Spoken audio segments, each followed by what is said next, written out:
Hey everybody, so made a promise that I would make a Meet the Mun video when I hit 100 followers. Since I did, guess what? If you hear music playing in the background, just kind of ignore it. Got it playing to keep myself from getting too nervous. I've only got 5 questions, but I'll try to make the most of it as I can. The first question is from an anonymous, and it says, what inspires you to take on the characters you do? For me, it's more trying to challenge myself and my writing skills.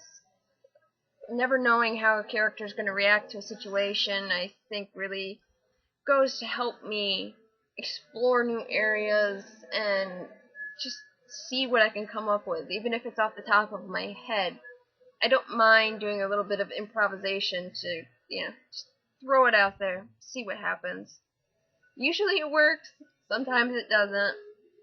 But, you never can guess what your muse is going to do. Okay, question 2 is from another anonymous, and it says, how often do your likes and dislikes seep into your characters? Wow. If I'm to be honest, I think it's a little more often than it should.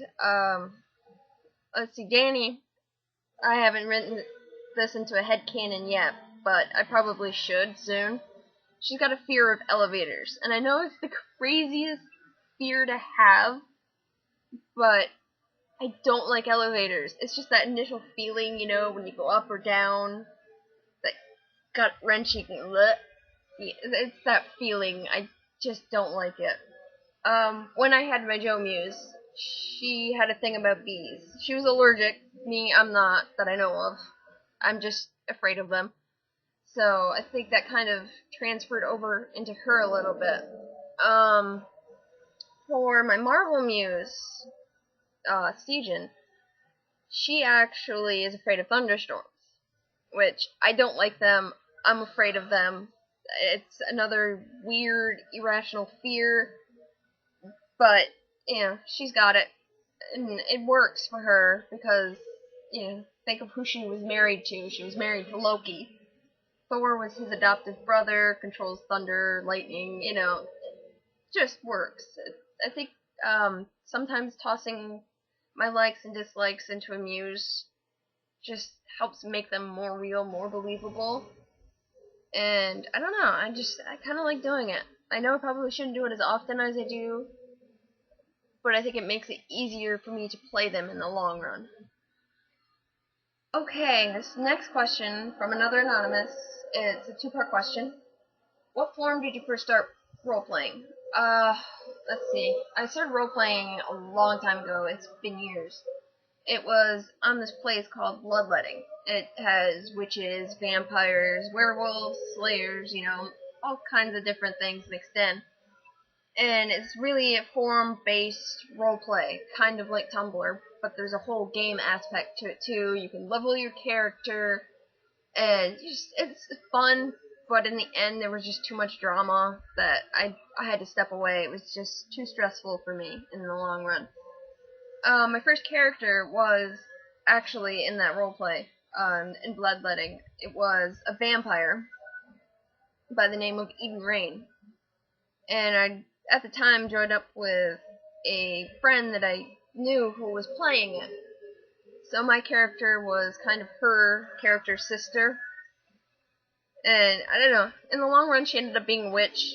I don't even know how it happened now, it's been so long, but she was a lot of fun to play because she was really dark and just really hated what she was, and I think a lot of that now has carried over into Dani, even though it's been numerous years since I even played her. I think when it comes to playing the vampire verse that I started recently with Dani, I think a lot of that's coming back to me. And of course it doesn't help that, I'm writing a book about vampires, which will come up more in the next question. And the next question is actually telling you guys about me. So it's a mini bio, which I'll try to keep short. I don't know how well I'm going to do. I'm rambling already, which I knew was going to happen. I'm sorry, guys. I tried to keep this short. It's already about, 5 minutes in. So, about me. I live in New York State, 8 hours from the city. and about maybe an hour from Canada. Wow, I'm really not good at talking about myself here. Um, I've got a bunch of older brothers, 4 to be exact. I live with my parents since I can't find work here, which sucks, but you know, I'm trying, and it's a good thing. One of my brothers actually lives with us, and his son is here too. So if you ever hear me talking about my nephew, that's who I'm talking about. Love the little guy to pieces. He knows just the right things to say to get you to laugh when you really don't want to. He's an amazing little boy. We have 5 pets, 3 dogs, Daisy, Siler, and Shadow, and 2 cats, Harley and Loki.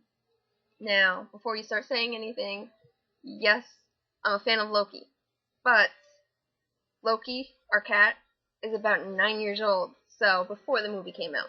Aha, see? I'm huge on mythology. Wow, I can't even talk. Look at this. See? Rambling, can't talk. Don't know what to tell you guys. I'm sorry. This is why I was so nervous about making one of these, because I tend to make an idiot of myself. So, okay. I hope that makes for a mini bio, because I really don't know what to talk about. Although I did say I would talk about my book, so yeah. Basically, the book is vampires, werewolves, blah blah blah. They don't sparkle though, the vampires. No. Just no. No sparkling vampires. Oh, God.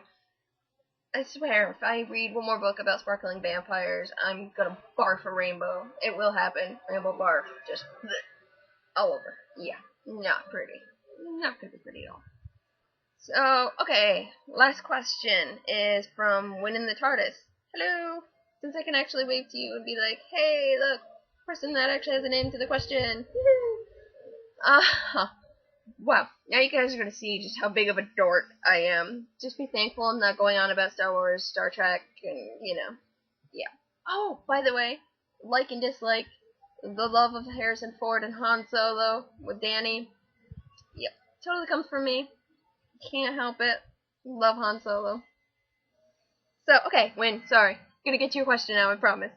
What's one of your favorite aspects of Dani? Oh, wow, I have to choose one? Just one? That's really, really hard to do. Oh, God, there's so many things about her that I like. I think the fact that she's an original character is one of my favorite things. Because I have so much freedom to do what I want with her.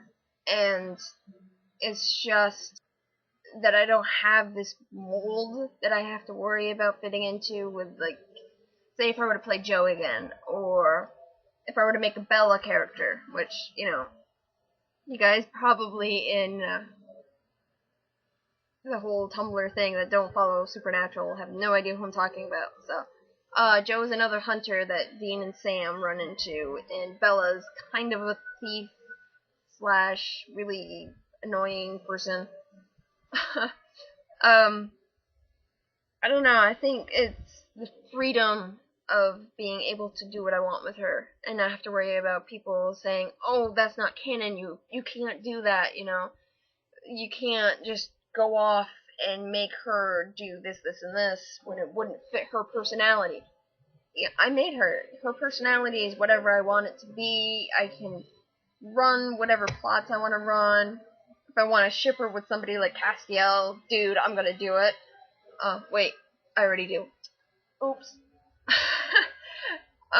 You know, I could have, like, weird ships with her. I know this isn't a question, but I think I should throw this out here. Because I know I only touch it kind of on it when I talk on Tumblr about how I can see her with different muses and, like, to think, oh, okay, well, this makes sense, but then everybody else is like, no, I can't see it. So, I'm going to touch briefly, I hope, on the different things that I ship her with. Well, not things, because it's more people, although there is one thing, if you count Angel, already, yeah. Ooh. Yeah, we'll get to the ship thing here, hang on. Gotta take a breath, catch up to where I am. See, this is rambling, me rambling. You guys are gonna think I'm a complete nerd, wanna unfollow me, and I'm very sorry for that. Okay, one of the ships that I can see is Dani and Dean, which I actually kind of have happening with somebody's muse. She, I don't know, I think her dark side with being a whole Cambion, half human, half demon thing is going to be something that if she gets into this verse more with this Dean, when he finds out, it's going to implode, literally. And the two of them, I don't think are really going to know where they should go with things after that secret comes out. She's not going to keep it from them because I just don't think she feels that it's something she should keep hidden forever. Especially to him with everything he's been through, especially with Sam. And speaking of Sam, I can, in a sense, see her maybe having like a weird friendship with him because she gets what it's like to have this demon blood in her and not being able to control certain urges that she has because of it. And I don't know, with the whole demon blood thing with her, it's more emotional that she can't control, as opposed to this having a thirst for demon blood, even though it's something I kind of toyed with. Like, she tries to unlock her power by feeding on other demons, and maybe it helps, maybe it doesn't, and I don't know. That would be something I'd have to try out if I can find a Sam for her to do this all with, because I think having him there to be like, no, stop, what are you doing? This is the right thing to do. You know, this whole Sam logic. I don't know, the Castiel thing. If I talk about this video is gonna be like an hour long, and it's already pushing 12 minutes. I don't know. I think with the two of them, it's the whole lack of faith and not being able to know where they fit in, because she doesn't fit in on Earth, basically, because, you know, she's only half human. She doesn't understand what it's like to be a complete human being, to be normal.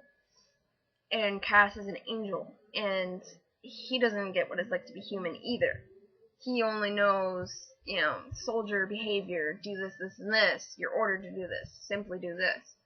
For her, the whole hunter mentality that she's always been around her entire life with both of her parents and her aunt, she's never been able to escape it. So in a sense, with her being trained by an angel herself, she's kind of a soldier in her own right, and neither of them really get what it's like just to have a normal day and just be able to exist and do something fun and typical of a human.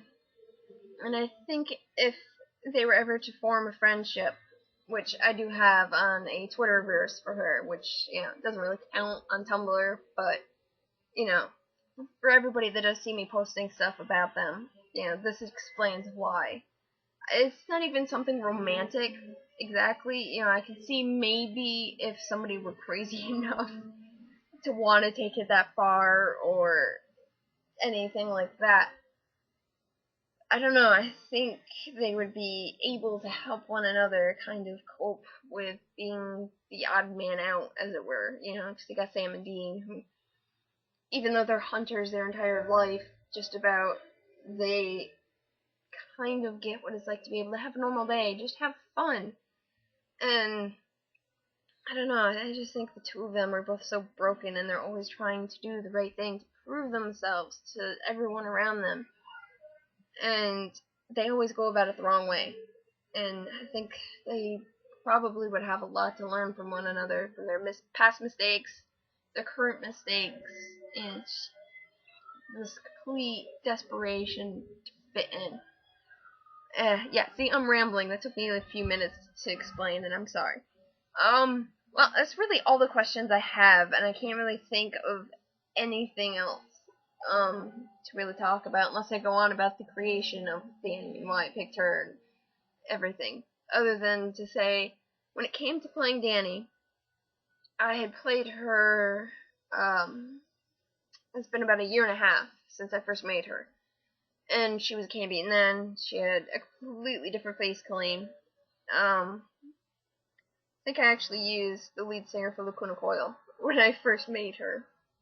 And she was a lot different than she is today. back then she was completely intolerable. She was rude, she was mean. I think I like the way I have her now. She's more relatable in some ways. She actually gives people a chance. She's actually letting them get close, which for her is huge because she never ever did that in the first time around. And I don't know. I think just the people she's met now, the things she's encountered, everything she's done, it's really helped her to grow, and I really like that about her. And for Sigyn, since this is going to be reblogged onto hers, when it came to her, she was somebody different that I had never roleplayed as before. Just somebody who's always fiercely loyal to everyone in their life. And I got thinking, okay, well, why would she be that way? What drove her to be so dedicated to Loki that she was willing to sacrifice everything she was, everything she had, to get him out of trouble with Odin and Thor? And it was just really intriguing. And the more I played her, the more I thought about all of it, the more the whole interaction between her and Malkath made sense. That he had made her a slave. She, from a young age, was just hammered into her that you have to do what everybody wants you to do. You can't do anything else but that. And he even went so far as to curse her with loyalty, which eventually got overturned by Odin, but some of it still stuck. And, I know that's probably not really tied in with mythology, but there's not a lot of backstory for our Sigyn in any of the mythologies that I've read. Even on the Marvel things, I wasn't able to find much. So I'm hoping that I play her okay, So, let's see. Alright, so I answered all my questions, and I kind of talked about the ships that I have with Dani, why I chose to play Dani, why I chose to play my Marvel Muse. I think that's everything this time around.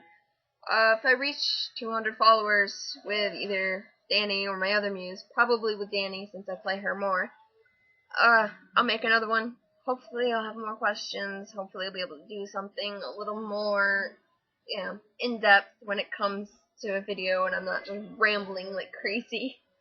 I hope you guys enjoyed my being completely dorky and everything else.